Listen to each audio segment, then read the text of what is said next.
died, right, after Marshall passed, see, the house of David, or the pedigree, the lineage of the house of David, see, we on the podium, we still carrying the name. The house of David is still in operation. But there are several branches that came from Marshall's house of David, came from that tree. And they are still in existence today, and they still out there putting in work. If you look at Bishop Nathaniel, he's from that pedigree of Marshall's house of David, but he formed the IUIC. If you would look at Elder Apostle Tahar. Tahar, right. He calls himself GMS, but he's still associated with the house of David. Pedigree, right. I want to give all praises to Yahweh, Ba'ashem, Yahweh Shai, Ba'ashem Kakwadash, double honors to the apostles and elders, bishops, Great Millstone, Shalom, Labaharyim. All right, and this is going to be real quick. Name of this video is going to be Great Millstone is a tough pill to swallow. All right. As you saw, you had the Elderman Ash, all right, of the house of David. And then you have the Elder Bunyamin of the house of David to the right of Elder Ash. And they were mentioning the branches of the house of David from under King Marshall who are still active and teaching today. And Elder Ash, he's mentioned Nate. And it seems to be, you know, I'll just say this. It seemed to be like a little hesitancy because, you know, come on, Great Millstone is on the map, one way, shape, or another, you know. And this is not to ridicule these men or nothing like that, but it's just to show you who the true men of the Lord are, because the true men of the Lord are not going to be easily spoken about or liked because you got a lot of people who may know about Great Millstone and pick a couple things here and there that Great Millstone teaches, you know, but don't like a lot of the other things because of the rawness. So when it's time to give the just due or give the credit, you got a lot of individuals that will be hesitant to mention because of what the favor of the people, you know. And I'm not saying that this is the case, but, you know, it seemed like that, but it is what it is.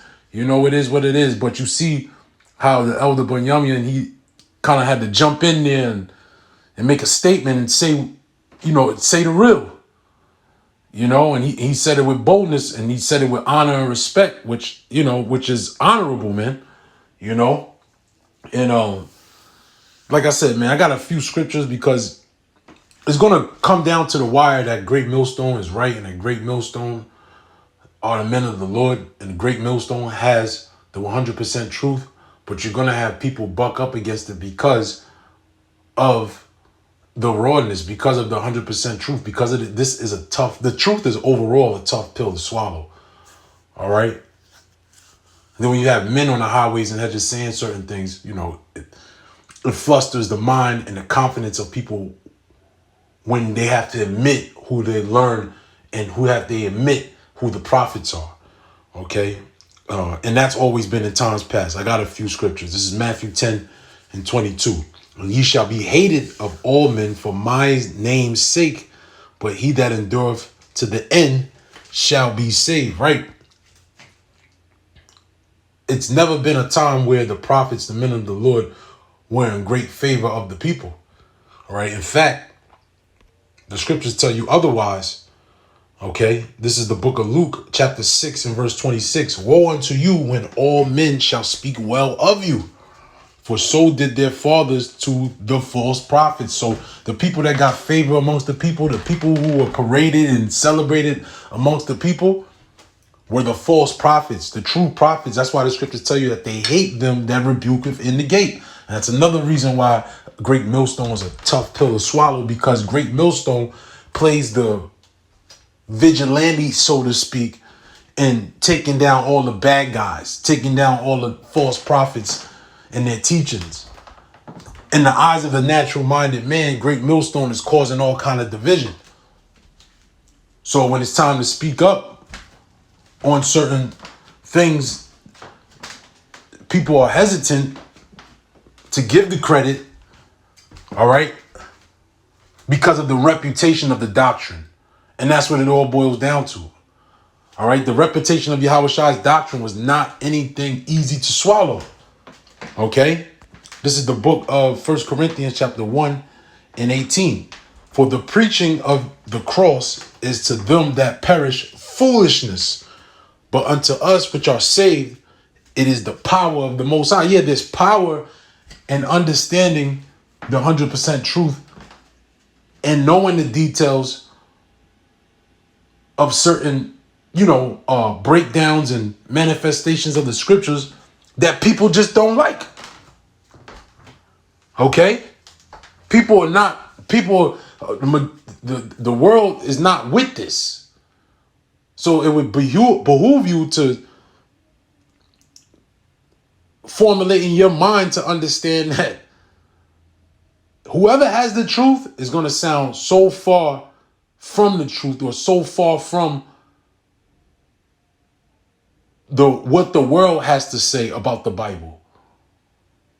What the masses are saying about the Bible. The masses are going to say something completely opposite of what the truth actually is.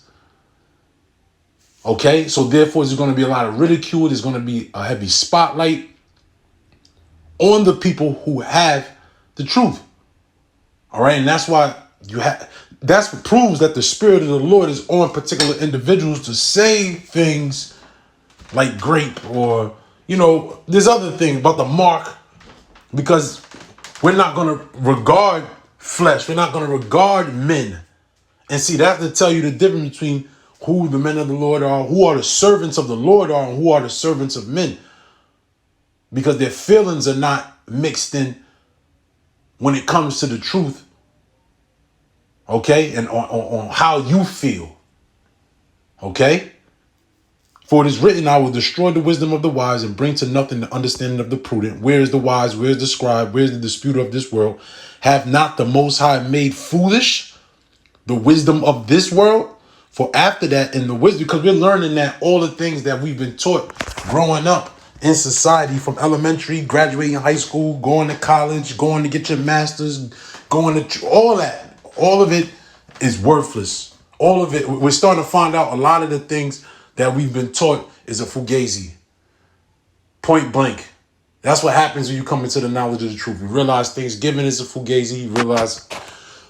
You come to the realization that Christmas is a fugazi. Christopher Columbus didn't discover America. Okay? The so-called Native American Indians that were here, the 10 lost tribes. Okay? So it's an opposition of what the world teaches.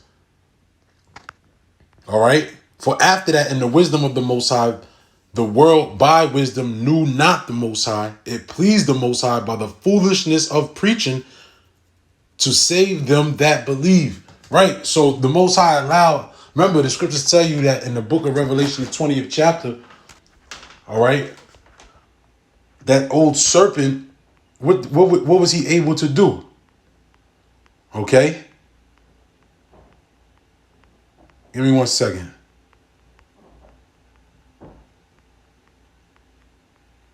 Here we go. Revelation 20:7. And when the 1,000 years are expired, Satan shall be loosed out of his prison. Talking about the Renaissance period. All right. Esau, Edom coming out of the caves and adopting the different religions and nationalities amongst the civilized people of the earth.